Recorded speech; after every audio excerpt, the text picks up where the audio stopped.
remote work and flexible work arrangements are the number one.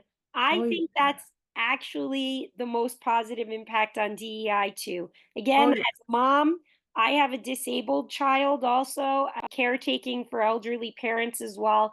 I think that that really does help things. And I know we've talked about this before, I believe, Cherise, but also women of color have stated that they're more Oh, yeah. comfortable with remote work and those working Absolutely. arrangements help them. What is your reaction?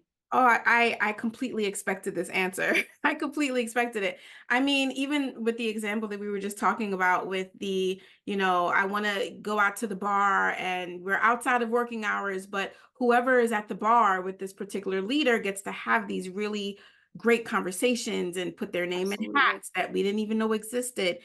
Even whether you're a drinker or not, Right. I don't drink is either. is a thing. I don't drink like not as much as I used to when I was 20 or something. Yeah, So right. if you're not really a big drinker and especially people like me who are in the tri-state area and you really just want to get home because it takes hours, The right? traffic, The the traffic, same the place. trains, all of the things, like these are things that are running through your head. And you're like, how would I make dinner at 9 o'clock if I'm out? These are all the questions that professionals have to worry about. And along with the flexible working, you mentioned Black women in particular, because of that intersectionality of being a woman and being Black, there are certain experiences that Black women have in the workplace that we no longer experience when we're working remotely.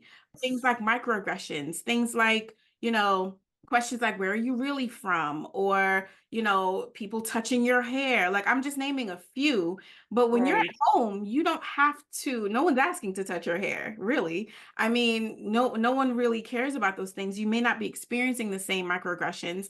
And honestly, those microaggressions, I talk about microaggressions a lot and we call it death by a thousand paper cuts because they don't seem big in the moment. Right, they hurt. And then when you experience them over and over and over again, then the compound effect begins to have an impact